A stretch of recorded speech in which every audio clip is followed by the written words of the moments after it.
Hey everyone, in this quick video, I'm going to show you how to easily connect your MOZA R3 to your Xbox. Let's get started.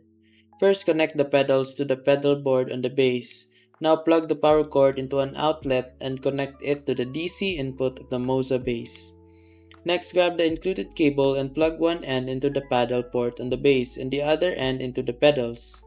Then take the USB cable, plug one end into your Xbox, the other end into the USB port on the MOZA base. Once that's done, press and hold the power button on the wheel for a few seconds to power it on. If the RPM light moves from one side to center, that means you're connected. If the light's flashing, it's in PC mode. Just press and hold the S1 and S2 buttons on the wheel for 3 seconds to switch to Xbox mode.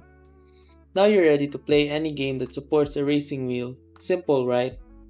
If this video helped, don't forget to subscribe. Thanks for watching and I'll see you next time.